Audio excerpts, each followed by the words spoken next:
You know, niggas gotta get their priorities together. Got their mind on the wrong things, spending their money in the wrong way. Trapaholics, real trap shit. Say you need that car with the rims and a trunk, just like Jim. It's more than life. Yeah. I'm telling you. Talk to him. Say you need that LV bag with the belt and the hat. That's all you got though. It's more than life. Yeah. Talk to him. Real. Say you wanna turn up at the club, like some bottles, impress them girls. It's more than life. Fucking everybody. Yeah. Good evening, everyone, and welcome to Saints and Appetizers podcast. And who dat?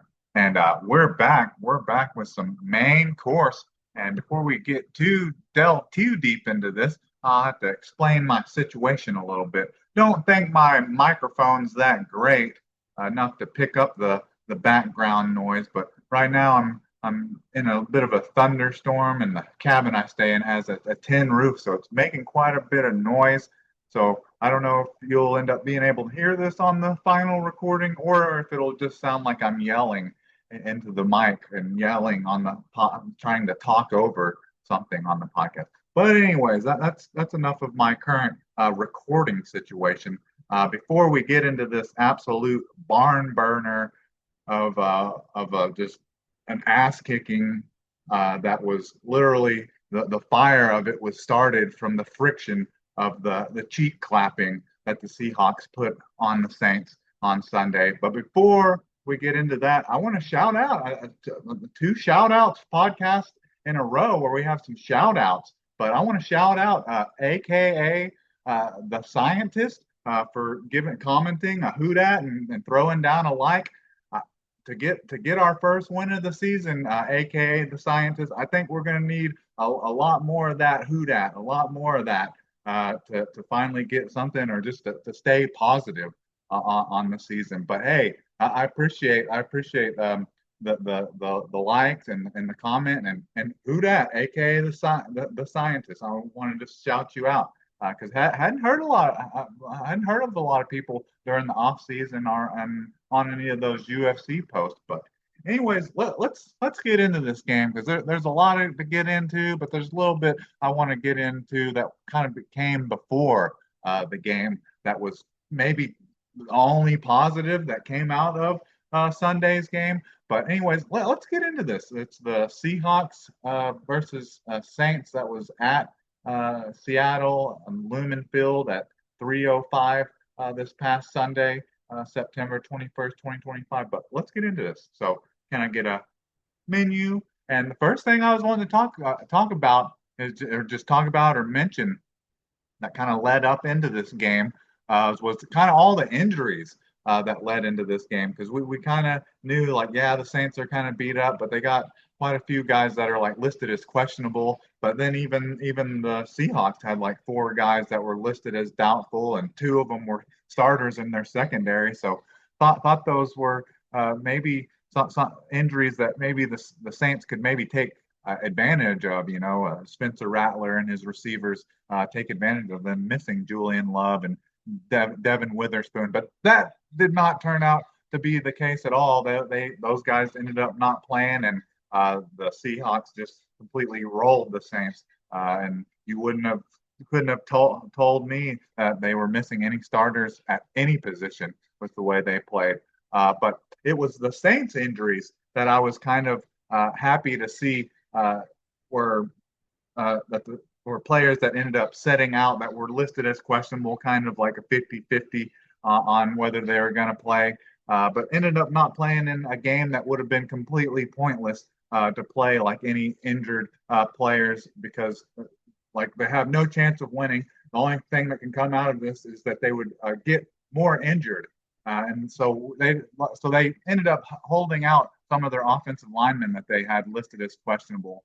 Trevor Penning, who's back from the toe, been practicing on a limited basis, and then Talisi Fuaga as well, dealing with not just the knee, but with a stiff back as well. And from what I'm hearing, both of those guys wanted to play, but the Saints did the right and made the right decision and not letting those guys play because it would have been no point in them playing and getting more beat up in a game that the Saints had no chance of winning.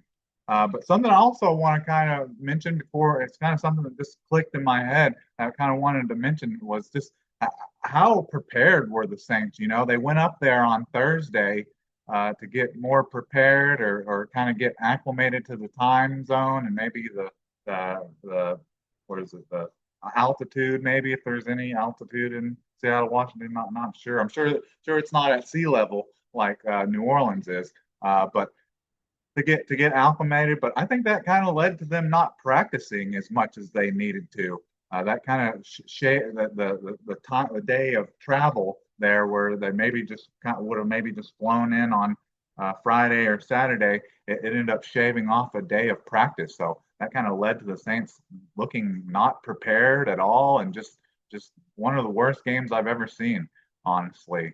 But they were handling injuries and maybe doing what they thought was the right to get acclimated for that game, but it just looked like they were just kind of pretty much unprepared in this game. And one of the worst games I've ever watched, just from it being just like completely over from like the beginning of the game. It was like literally over within like the first 4 or 5 minutes of the game, just because it was such a blowout. And I've been a fan since like the 2000s, and so saying I can't say I can speak on like the 70s Saints or the 80s Saints, but it was one of the worst blowouts and games that I'd ever seen the Saints play. Just with being competitive and just bar none, the worst special teams performance I've ever seen. Like that was just embarrassing and gross to be giving up three big time special teams plays back to back to back. Like you give up a 95-yard kickoff return for a touchdown, then you have a punt blocked that ends up leading to a touchdown, and then you have a kickoff return for like 61, 62 yards that gets them at the 30-yard line and ends up leading to more points. Like it just can't get any worse than that. At least hope so. Hope not. And like, man, that had me missing Darren Rizzi. I'd have loved to have Darren Rizzi. I'd probably maybe make him my head coach over Kellen Moore if I don't have to witness anything like that ever again. But let's get into these stats, because I'm sure we'll circle back around to that when we start talking about special teams stats and all that. But passing game, once again, you got Spencer Rattler throwing it way too many times, but it's kind of hard when you allow 21 points in the first quarter, So Spencer Rattler being 28 for 39 for just 218 yards, which is just 5.6 yards a carry.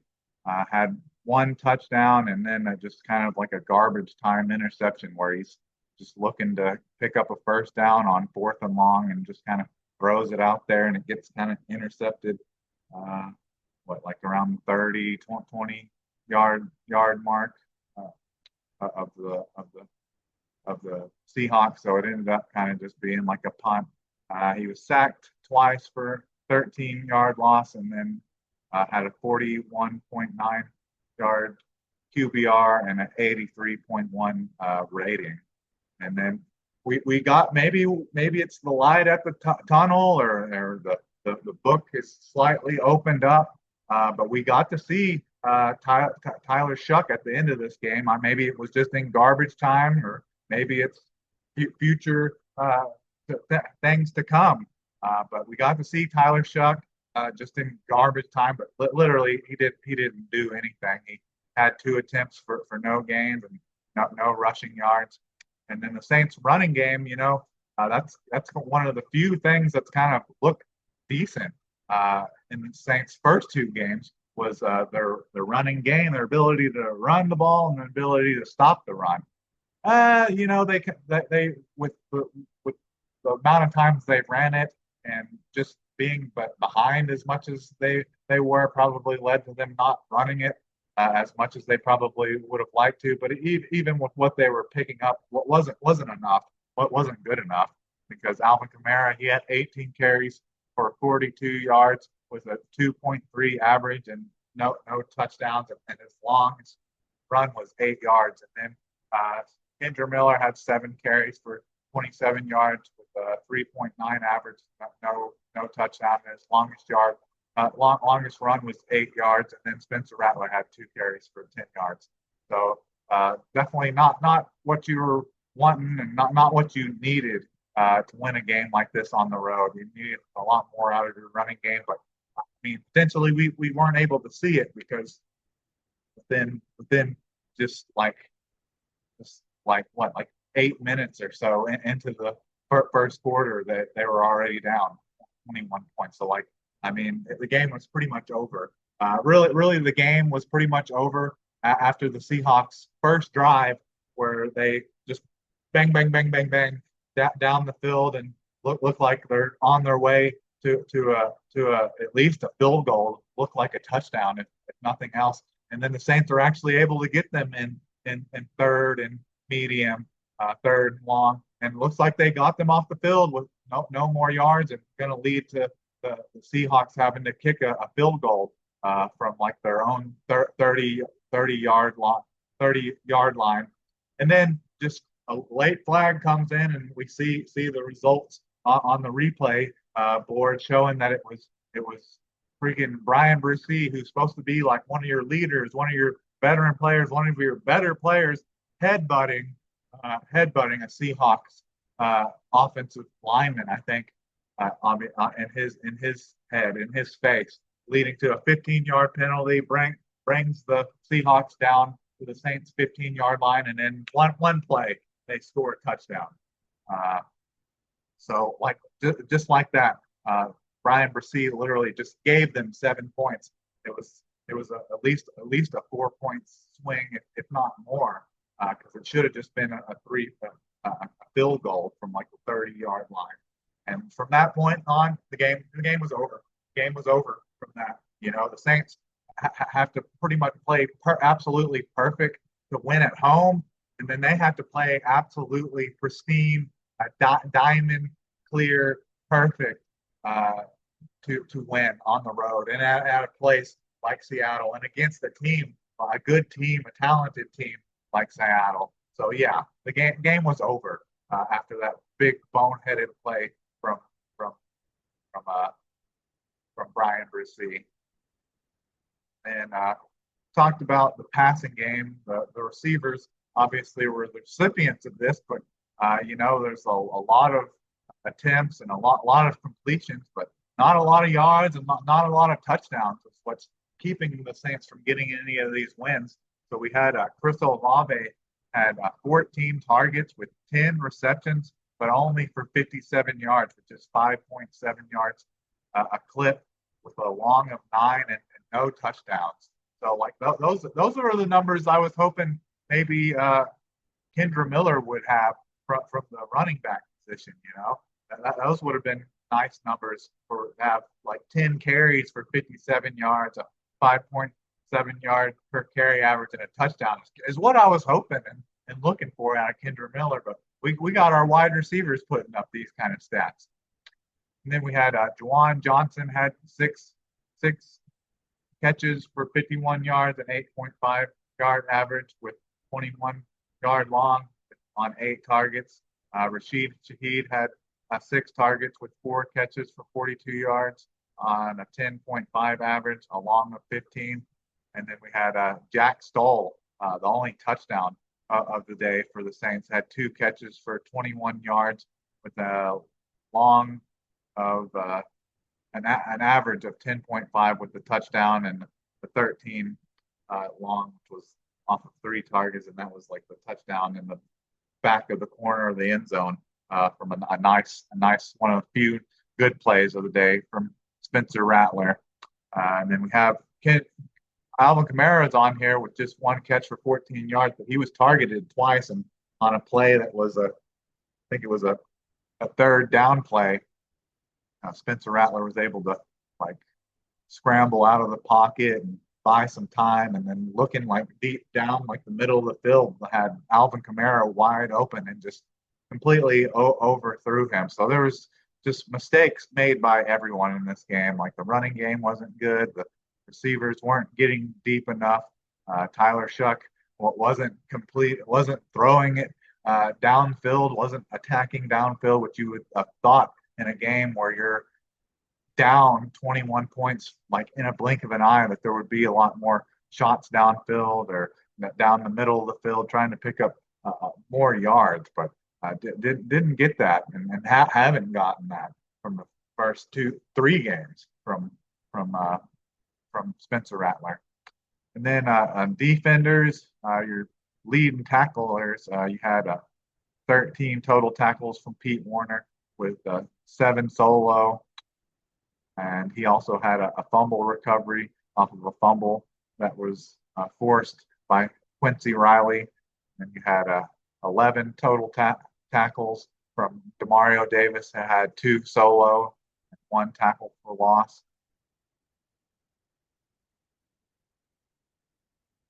And what wasn't a whole lot more, no player really made a whole lot more plays after that. You had Quincy Riley had 1 tackle, 1 solo tackle, and a forced fumble, which maybe was like one of the few good plays of the entire team. Maybe the best play of the day. Maybe could argue that, and maybe the 40-yard punt return by Rashid Shaheed, but that was about it.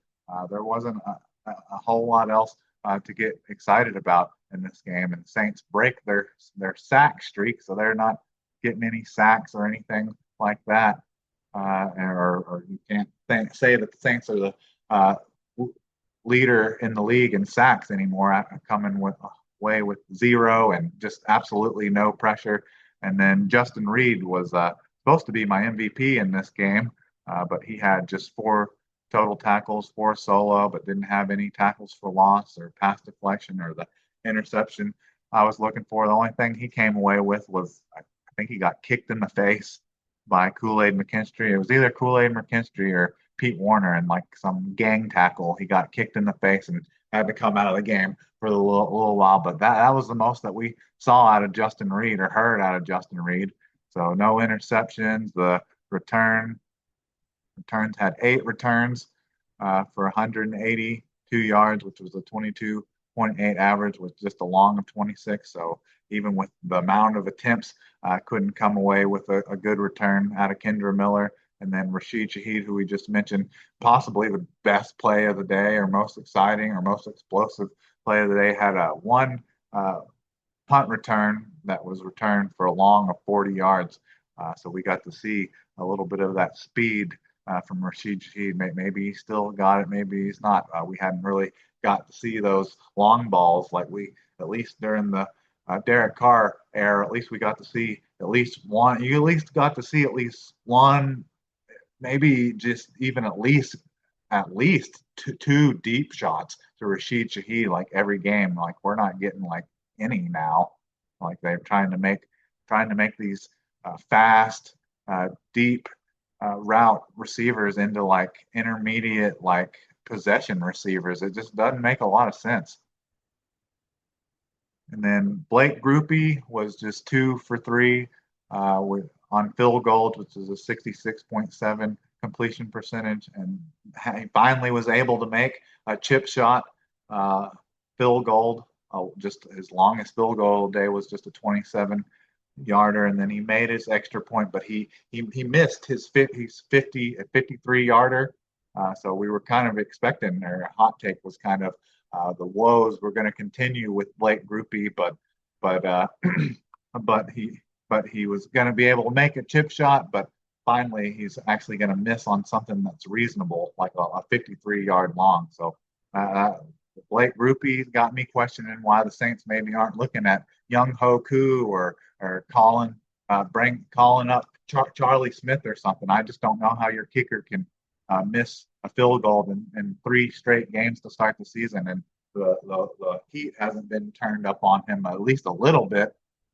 And then Kaya Kroger, the punter, who gave up the touchdown because he out punted his punt team. I wasn't really sure Kai Kroger had a big enough leg to even out punt his punt team, but he had five uh, punts for 253 yards, which was 40, which was a 48.6 average, no touchdowns, and no inside the 20, and a long of 61. But he had that that like it's like what was it? It was like his first punt where he punted and he boomed a punt and it looked like he out punted his punt team a little bit there for Torrey Holton, and like right where like Torrey Holton received the kick, had a Saints defender falling down, and then you had another one where it looked like the last like player to get him like right where he received it. It looked like there was like a block in the back.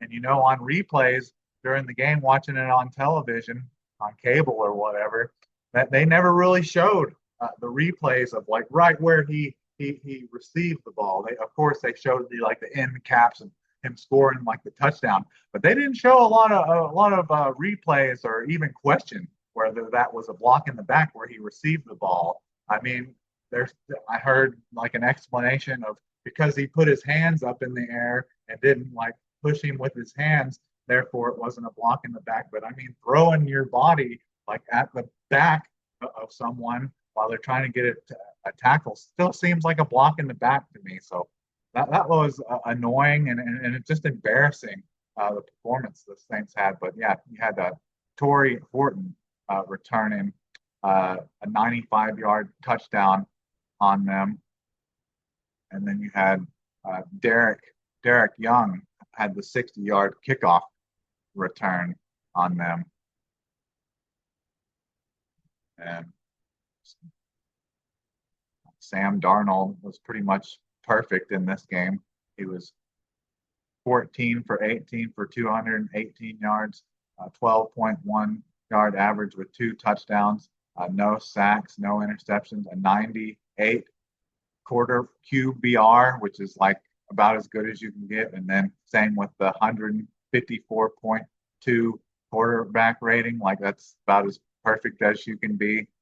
They didn't have to run the ball like at all because they were completely wiped the Saints out on special team and were getting anything they wanted through the air. So we're kind of expecting a little bit more damage from Keith Walker in this game. Keith Walker III was kind of more expecting him to go for 100 in this game, but I mean, didn't the Saints defense actually played pretty well against him besides giving up the 2 touchdowns they gave against him. But he had 16 carries for 38 yards with a 2.4 average and 2 touchdowns, and then just a long of 10. So even with besides the touchdowns, the goal line carries, he wasn't doing a whole lot with the carries he was getting. And then you had George Polani had 10 carries for 27 yards with a 2.7 average and no touchdowns and just a long of 8. And he was the one that fumbled, who Quincy Riley was able to force the fumble on, and Pete Warner was able to recover. Wasn't a whole lot else from any of the other receivers. And then just off of receivers, this was the kind of the only statement that kind of hit for me and kind of hits, and it makes the whole Chris Olave saga even worse. Was Jackson Smith and Jigba had 5 catches off of 6 targets for 96 yards with a 19.2 average, a touchdown, and a long of 45 yards.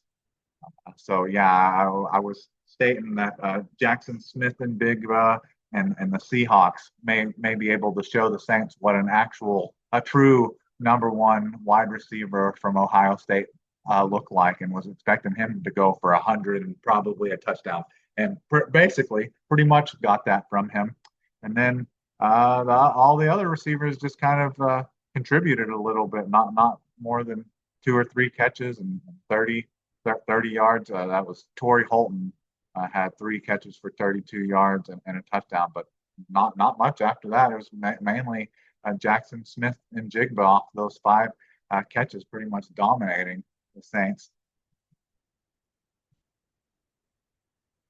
then the leading tacklers for the Seahawks, you had Josh Jacoby had 11 total tackles with 9 solo and a pass deflection. And then Ty Akata had 9 total tackles with 7 solos, a half a sack, and a quarterback hit.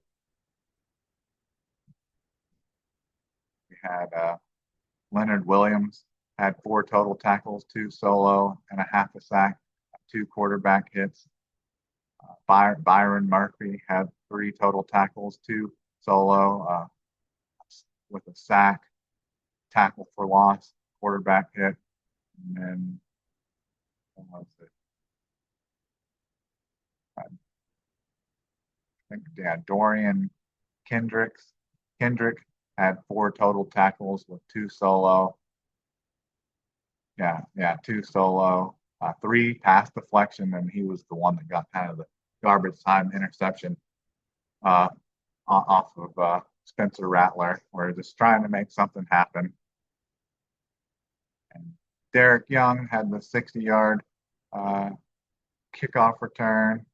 Torrey Holton had the 95-yard kickoff return, and then their kickers were perfect. Had a 3 for 3. Jason Meyer was on field goals with a 56-yard long, 5 for 5 on extra points, and then Michael Dickinson, who didn't have much work, didn't have a lot of work, had a pretty light day against the Saints with how they were performing. Had 2 punts for 92 yards, 46 average, and 1 inside the 20 and a long of 47. So those are all the stats, Saints and Seahawks. Let's go over players of the game. There really weren't too many players of the game because of just how terrible this game. So there's not a whole lot to pick from. My original MVP that I picked off of defense was Justin Reed, but like I said, the most exciting and biggest highlight of the day that he had was getting kicked in the face, through his face mask, got kicked in the face. But yeah, he had 4 solo tackles, and that was pretty much it. We saw out of Justin Reed. I was wanting to see a whole lot more, and I was wanting the Saints defense to get like their first interception of the day. Would have been nice. So can't actually pick Justin Reed to be my actual MVP because he didn't do it. But offensively, not hardly really anyone to pick from on this. You know, Spencer Rattler's average isn't good enough. Couldn't get anything going in the run game. Yeah, 10 catches, it's nice, but when you're not getting anything from them, it's not picking up first downs, you're not getting touchdowns, you're not moving down, not getting chunks of yards moving down the field. Hard to pick Chris Olave for having 10 catches, but for just 57 yards per. So if I'm going for player of the game on offense, I'm just going with Jack Stoll because he made a nice touchdown grab in the back of the end zone for 13-yard touchdown. So I'm going Jack Stoll for just 2 catches for 21 yards, an average of 10.5 a touchdown, and a 13 of long off of 3 targets. So not very exciting, but wasn't a whole lot to get excited about. Kind of was able to give a similar game to Spencer Rattler last week, but kind of have to take it away from him because of the interception, I guess, and the fact I guess he only had 1 touchdown. And then defense, I think kind of understand where I'm kind of already going. Not a lot to pick from on this group either, because Biden had a week where they weren't able to get to the quarterback like at all. They are having trouble creating pressure and quarterback hits. We're able to get a couple sacks here and there, but got absolutely nothing in this game. And kind of similar to the catches, yeah, a lot of tackles are nice, but when you're getting blown out, it's just kind of a team just trying to run the clock out. I can't really go with the double-digit tackles and Pete Warner, Demario Davis. I'm going to go with Quincy Riley, who had one solo tackle and a forced fumble in this game that was recovered by Pete Warner. But I'm going with Quincy Riley, kind of like we've already stated. Like I'd rather see a young up-and-comer playmaker like Quincy Riley in there over Isaac Yaden. who's doing like absolutely nothing, who had just two solo tackles in this game and then got burned a couple times. But that was the biggest impact that Ike ate him. So give me the young guy. Give me the guy that's got potential, and give me the guy that's not going to end up burning, just igniting a fourth round pick because we play him. Uh, what a third of he's a starter for a third of the snaps this year. Like, just you can go ahead and just, but what you can do, just go ahead and cut Quincy Riley and or not cut Quincy Riley, but cut Isaac Yadam. And I saw that the Eagles got tired of, or it wasn't Eagles, the Texans got tired of C.J. Gardner Johnson. Re-sign him, cut Ike Yadam, and re-sign C.J. Gardner Johnson. Like, I would take that trade. I would take that signing or that move over losing a fourth round pick from playing Ike Yadam too much.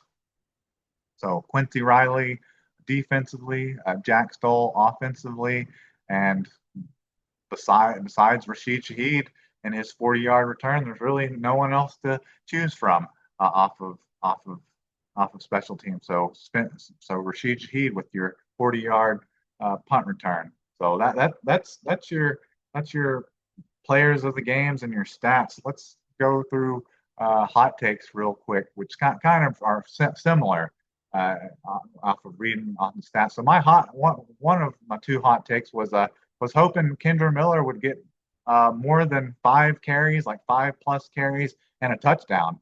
I'm not gonna say that this hot take hit because uh, Kendra Miller, he had more than 5 carries in this game, but didn't have the touchdown, and even with the 7 carries that he had, he didn't do a whole lot with them. So 7 carries for 27 yards off a 3.9 average and a long of 8 with no touchdown. So yeah, he hit on the +7 carries part of that hot take, but he didn't do enough with it. He didn't get the touchdown. So hot take didn't hit there, but we hit two flush on my second hot take here, and it was Blake Grupe's woes. And this played out exactly how I expected it to. So in the first 2 games, Blake Grupe's had issues making like chip shot field goals, like easy field goals. So pretty much early on, like the only points that the Saints were able to get was that like at the end of the first half, Saints were able to get some like already at the just first half. Still have a half to play, and it's already garbage times points with 3 points. He was able to hit a 27-yard field goal. So I was expecting him to be able to finally hit an under 40-yard field goal and make a chip shot, which he was able to make a 27-yarder and an even shorter one with the 2 that he made. But I expected him to still miss a field goal, and it was going to be a 50+. And that's exactly what happened. He missed a 53-yarder. So his woes and his yips are definitely not healed. And I'm interested. Like, this is Tuesday now, and you really haven't heard like any rustlings about are they gonna call Charlie Smith up? Are they gonna bring in a veteran kicker? Like, what's the deal? It just seems odd to not make any move at all when your kicker's missed 3 kicks in a row to start the season in three straight games, and 2 of them, the 2 in the first from the first 2 games were crucial. Like, they could have been difference makers, and he missed them. So yeah, probably people will kind of give him some maybe I'm trying to say there's some, but maybe probably just like 10% of Hoodats and fans might give him a pass because it was a 53-yarder, and it wouldn't have 3 points wouldn't have changed anything. Whoa, like 44 to 16. So those are my hot takes there, and kind of circling back around to Quincy Riley and his fumble is I won't that would go ahead and say that was the best play of the game. Not just because you're getting to see a young player make a play, and the Saints force a turnover, but it kept the Seahawks from probably being able to just go ahead and drop a 40 burger, or not a 40, a 50 burger on them. So being able to keep it just to 44 points and not just go ahead and roll over to 50 points was nice. But I think the Saints and maybe even Clint Kubiak, their offensive coordinator, maybe had a little something to do with that because of the fact that they only scored six more points in the second half was kind of wild. And I appreciate it. I appreciate them only scoring six more points and not completely just running up the score, which I I don't know if we'll be favored that or be offered that in the game coming up against the Buffalo Bills. I don't know if they'll ever let off the pedal. But so those are the hot takes. Only one of them hit, but I would say that's about as solid of a hot take can hit with the groupie woes. But I would be fine with it going. Like I've said, I'd be fine with these hot takes and negative predictions going in the complete opposite way. Like being wrong, I'm perfectly fine. I just want some W's here, man. And then going picks and score. So yeah, I already picked the Seahawks to win this game. You know, I didn't think a young team with a rookie head coach coming into a wild and hectic environment like Seattle, and Seattle being a good team with you know have a coach that they like. They have a quarterback that they like and paying a lot of money, and have a great defense even with the starters that they were missing in the secondary. Like I still didn't think the Saints had a chance to win this game. So I picked the Seahawks to win this game.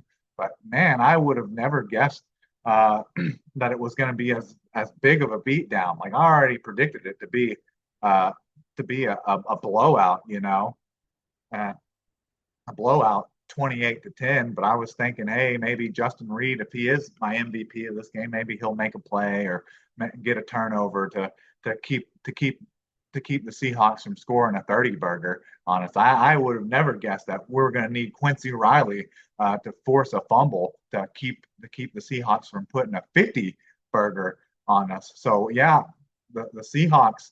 I just you couldn't even make that up or predict.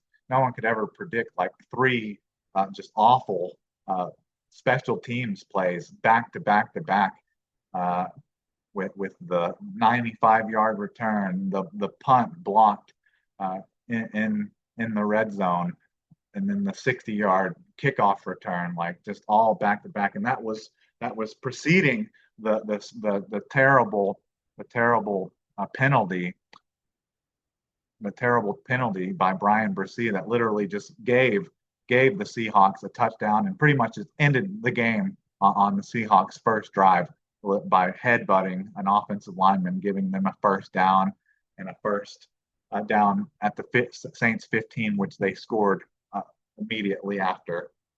So that's the score. Couldn't have expected that. Couldn't have expected the meltdown to be as bad as it was.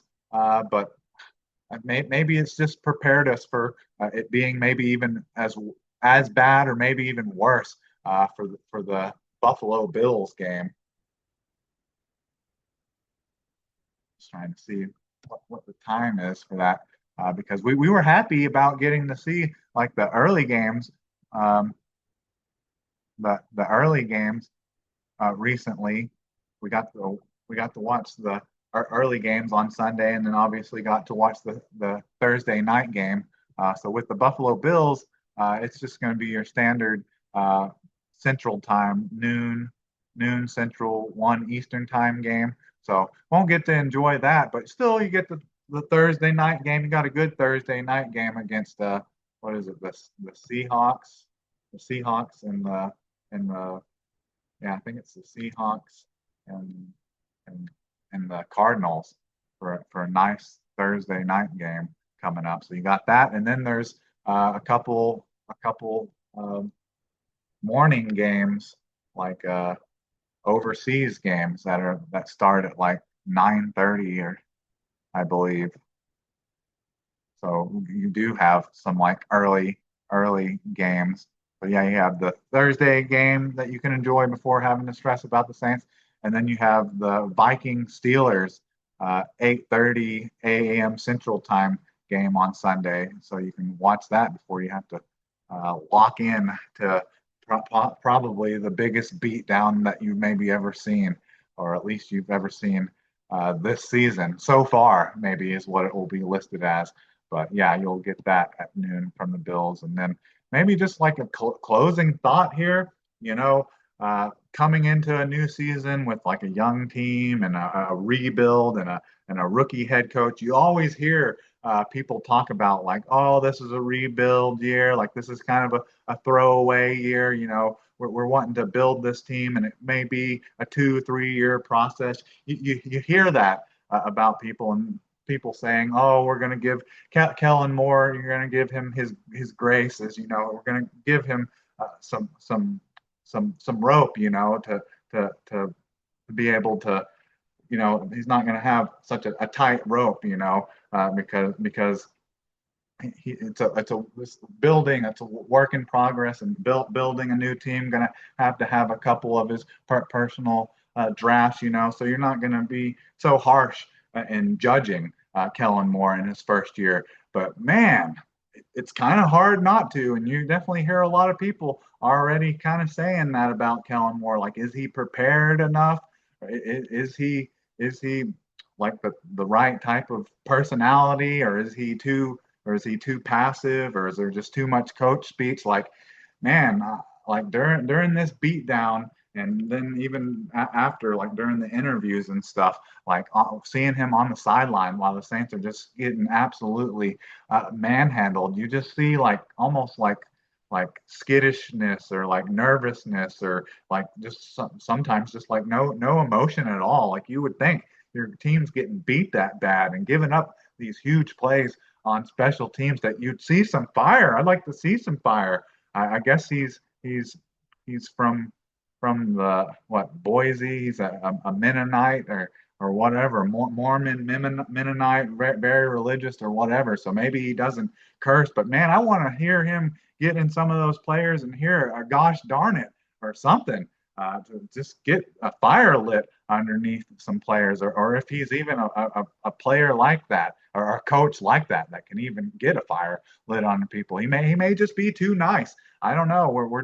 That's how I'm definitely starting to feel in regards to like his coaching style, because they kind of slacked off, seems like, in their preparation and how much they coach, because they're trying to like seeing if that will help like reduce like injuries and stuff.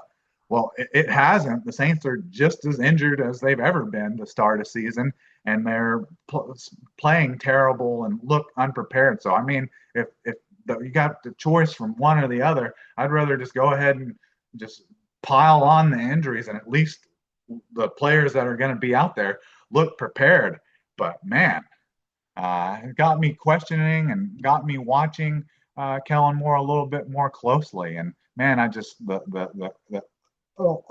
freaking like coach speech you hear after a loss like this, you would think you would see some passion and some anger and some frustration, but man, it's just there's nothing. It's just not even a passive aggressive, just no aggression, just like listening to like AI or something, just regurgitated coach speech. And just I want to see like what is the character of Kellen Moore. I want to see the actual character and who Kellen Moore is, so I can decide, is he the right coach and right man for this team? Because so far, I know they finally just played their first game on the road in tough environment, but man, so far, and going off of the first 2 games where, yeah, they looked competitive, and hey, it looked like they were able to clean up the penalties a little bit from week 1 to week 2, but they all piled back on. You didn't have, in the game against San Francisco, you only had like 8 penalties and no pre snap penalties, but and so cut it like in half from when it was like 13 in week 1. Well, they went right back to 11 for loss of 77, and 5 of them, I think, were pre-snap penalties in this game. So, seemed like they were able to get it cleaned up when they were having these games at home, and also playing these games that probably weren't as talented or as healthy as the Seahawks. But I guess we'll get the kind of a very similar barometer, and I guess we'll see if they can at least maybe still be an absolute beatdown. But hey, maybe they cut the penalties down a little bit, and maybe cut that down to one sack, and maybe cut the turnover. But can I see a win coming from this game against the Buffalo Bills? Probably not. But anyways, I think that's about all I have for you this evening. So, who dat? And can I get a check, please?